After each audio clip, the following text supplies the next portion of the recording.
What's up, guys? Joe White here. It's Tuesday morning.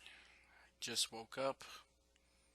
It's 10:30 a.m. Couple things I want to talk about with you guys today. One is that we will be doing a Blading for Surge recording this evening. Me and Jeff Edwards are going to be talking about a number of topics from New Japan to TNA to WWE. And there is no shortage of things that we have to talk about. But if you would like to send us an email, if you have a question for us that you want us to answer, maybe you want to get our take on something, feel free to send it to newsearchlive@yahoo.com or send it to at Wrestling Truck on Twitter using the hashtag #BladingForSurge, and we'll be happy to answer that for you. A couple things I want to talk about today, though. The WWE2K16 teaser trailer, I guess you would say, was released, and it's Stone Cold Steve Austin in the middle of the desert, apparently, digging up the Smoking Skull belt. And then he digs it up, he wipes the dust off of it, puts it over his shoulder, looks at the camera, bam, we get the 2K16 logo, and it's off. Stone Cold being on the cover does not bother me that much. However, I know where they're going with this. I honestly do know where they're going with this. And it's the same old shit that we've gotten the last 3 years. It started with the Legends of WrestleMania game. So I want to say that maybe that's 4 or 5 years ago now. And we've gone up through here. Every single year, it's been the same old crap. And I got a feeling it's going to start with this year. Mark my words, they're going to announce the fact that you have to recreate the Austin McMahon feud. While the Austin McMahon feud was great, and it's one of the things that made wrestling what it is today, I am so sick of having to recreate old matches. Get this dude in the stunner, and all of a sudden you hit the button for the stunner, and you go into a cutscene where you have to do quick time movements, or quick time events.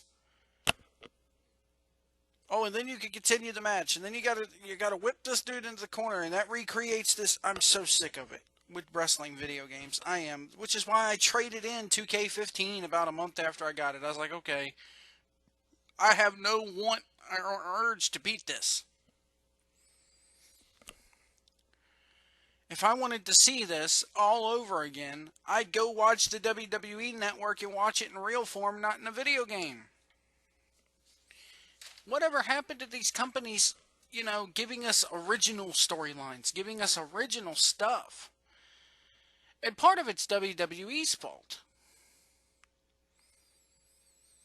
Part of it's WWE's fault because anything that 2K does with the intellectual property, with the IP that they have, which is WWE, they have to run it by WWE. And if McMahon or the writers or the producers or anybody involved has any tiff about it whatsoever, they can't do it. That's probably why they're not doing any additional storylines. Or original storylines, I should say. That's why we're going through this whole recreate mode. And watch it. The fucking recreate mode is going to have the WWE Network logo plastered all over it this time. Just because they want to push that fucking network more. Get this, guys. It's been a year. Almost 2. You've got a year and a half, okay? You've gotten all the subscribers you're probably going to get. Unless you figure out a way to block people from just creating new emails and getting free months. Unlike me, I just don't have the time or the angst to do it, so I chuck you the $10 every month. Plus, I want to see the damn thing grow. It's kind of like going to a wrestling event. I'd love to see how much of those 1.3 million subscribers are fucking comps every month because people sit there and take and create new email addresses. So they get it for free every month.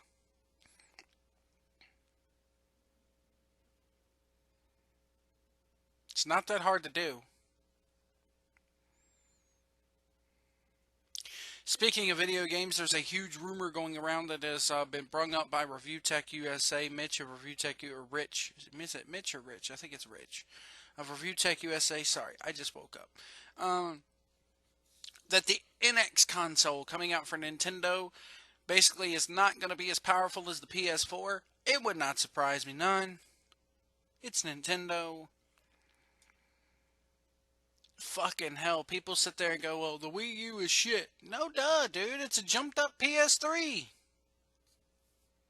Not even, probably.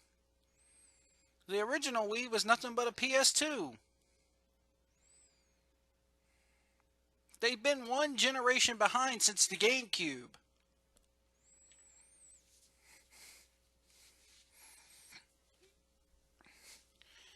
And, you know, you got Miyamoto and Reggie Fils-Aimé and that other guy up there who just, up in Nintendo, who don't get it. They're over 40. They don't know what the current gaming market is.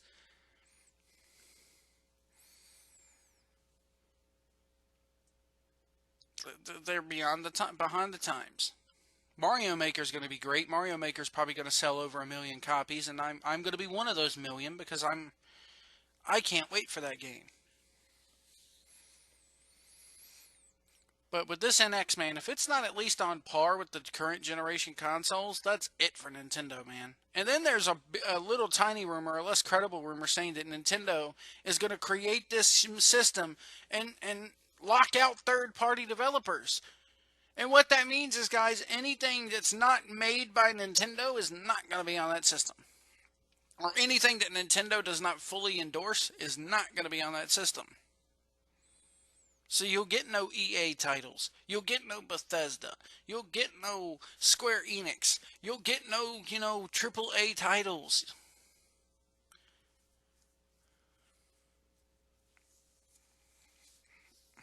I think this is the final nail in the coffin for them unless they step it up. I mean, from what it sounds like, it's a glorified Nintendo Steam machine is all it's going to be.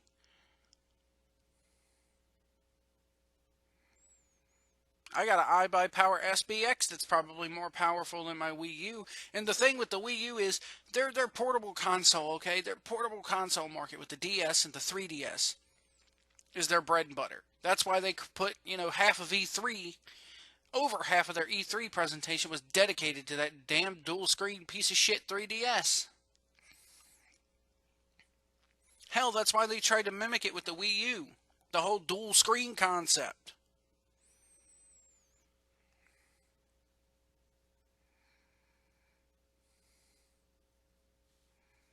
Why don't they just come out with a home DS? HDS. It's an HD console, but it's also dual screen. High definition dual screen, whatever. You can. It's a catchy name.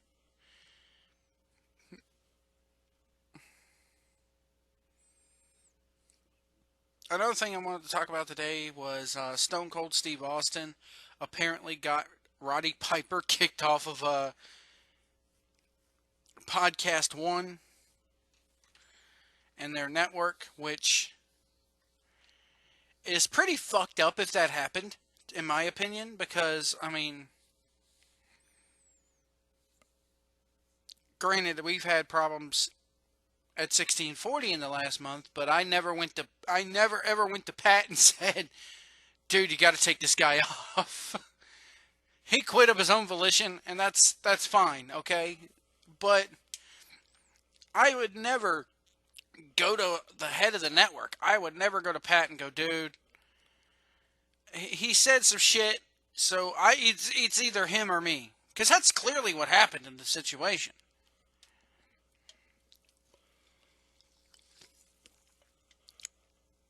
And a lot of people out there are going to go, well, Austin's worth more money. He gets more views. Yeah, you're probably right. You're probably right. So what got what sparked Steve Austin to go to the heads of Podcast One, the heads of that network, and get them to Basically, here's what happened, okay? Austin read a word from a wrestling website, said that the timeline is inaccurate, and said that the podcast was recorded 3 to 5 months ago. Speaking of the podcast where Roddy Piper had Will Sasso of Mad TV fame. That's the only thing Will Sasso has ever really fucking done. And Sasso did an impression of Stone Cold Steve Austin that did not go well with Austin, okay? Which befuddles me because Austin did a skit on Mad TV where he played Tony Little and was hawking the Tony Little push-up machine, and the guy who he was getting to hawk the Tony Little perfect push-up machine was Stone Cold Steve Austin. So you had Will Sasso playing Stone Cold Steve Austin, and you had Tony Little played by Stone Cold Steve Austin. So, and it was awesome. It was a damn good, funny-ass segment, okay? Piper said that the episode was only up for 6 hours before it was pulled from podcast 1. During the podcast, Sasso talked about why he, playing as Stone Cold Steve Austin, no-showed WrestleMania 31.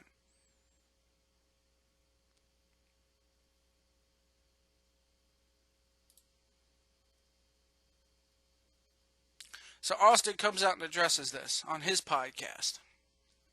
See, we're not the only network to have drama, folks. This is great. I mean, Austin read word from a wrestling website and said that the timeline is inaccurate and that the podcast was recorded 3 to 5 months ago. Austin mentioned that he didn't like the podcast, and he went on the road and kept going on with his podcast. He doesn't want any BS in his life due to his age. It is what it is. Later in the show, Austin received a call from the president of Podcast One and said that Piper had set up a meeting with him. Roddy told the Podcast One president that he didn't want to do the podcast anymore for the network because he had other things he wanted to do in his life. The president added that if Roddy doesn't want to do the podcast anymore, that's fine. There was no hard feelings toward either parties. Austin would go on to say they had nothing to do with Piper leaving the company, or he had nothing to do with Piper leaving the company, and went on to praise him for his pro wrestling career. So it sounds like, again, dirt sheet writers are basically throwing things out of proportion and creating revisionist history again.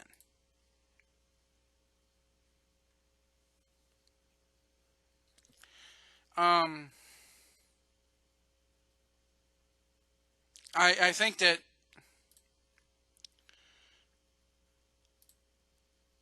Roddy Piper, basically, Piper asked, and in that episode, and this is coming from PW Insider here, I ain't gonna lie. Basically, in that episode of the podcast, Piper had comedian Will Sasso impersonating Stone Cold. Piper asked Sasso, who was answering satirically as Austin, why he no-showed WrestleMania 31, and also asked why Austin quit so many times. It was clearly satire, but Piper asserts that Austin didn't appreciate it and thus got Piper fired.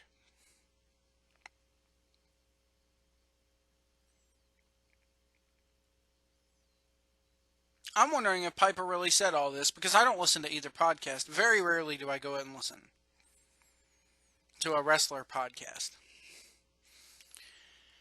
But if he did ask Austin why he quit so many times, well, he only quit WWE once, and then was back less than a year later.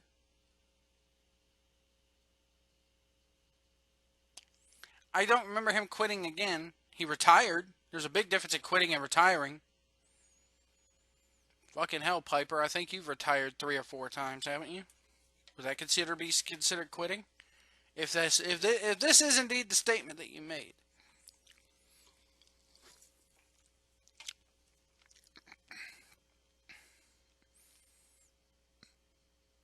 This is what happens when you get a bunch of egos on a certain network. Do I agree with this? Should Austin have went and gotten Piper fired? No. Especially if Piper was making a profit from this podcast. If Piper was profiting from it.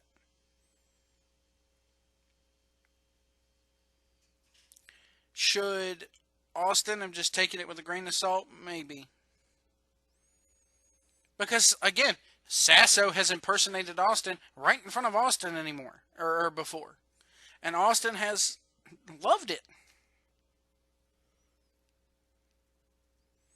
Fuck, it seems the only time Will Sasso is even relevant in pop culture is when he's impersonating a wrestler, so. Remember the whole deal he did with Bret Hart in WCW?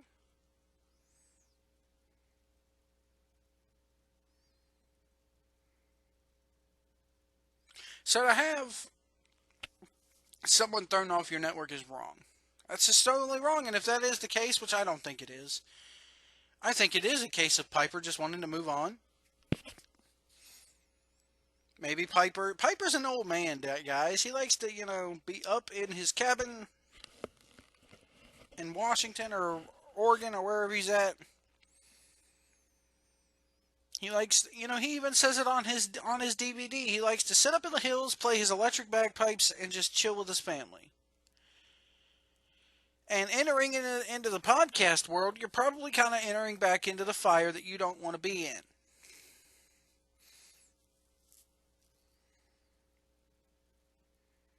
Because it's still the wrestling business. It's just a different aspect of the business. And Piper just doesn't want the drama no more. So he quit.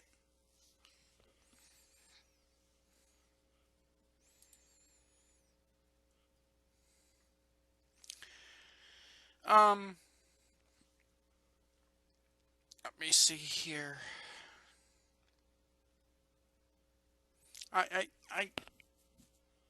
I would never go to Pat and say, hey, I want such and such off the network. Regardless of how much they stink up the joint, I don't care. I'm worried about the shows that I do. And a couple of the, I can't say that I'm solely here for myself because I want to see everybody grow. I want to see everybody's numbers go up. But if somebody's stinking up the joint, I'm not going to call somebody out until they call me out first and fuck with me first. I would never fire the first shot. I'll just put it that way. It's none of my business to fire the first shot. It's definitely none of my business or not in my job description to go up to somebody and go, hey, it's either such and such a show or mine. If that it did indeed happen in this case, because come on. It's Stone Cold and Piper. No disrespect to Roddy Piper. I love Roddy Piper. No way is his statement disrespectful to him. But Austin draws more money with his podcast than yours. It's just the way it is. It's just, I'm sorry, it's just how the numbers are probably. Again, no disrespect to Piper. His podcast is good. The one that he did with Russo actually was very fucking good because he took Russo to task on a whole bunch of shit. And didn't really let Russo give his fucking bullshit answers like he always does. Anyway, that's going to do it for me, guys. I will be back this evening. Me and Jeff are going to record that Blading for Surge podcast. Don't know when it's going to be up. Probably up this week sometime. But we have a plethora of things to talk about. We're going to talk about everything from New Japan to the new video game coming out, the Ring of Honor. We're going to talk a little bit about Brock Lesnar and what he did last night at Raw. There's a whole bunch of things we're going to talk about. But if you have something that you want us to talk about, something that you want us to bring up specifically, at Wrestling Truck, hashtag Blading for Surge, and we'll read it tonight on the air. Thank you guys so much for watching. We will see you down the road.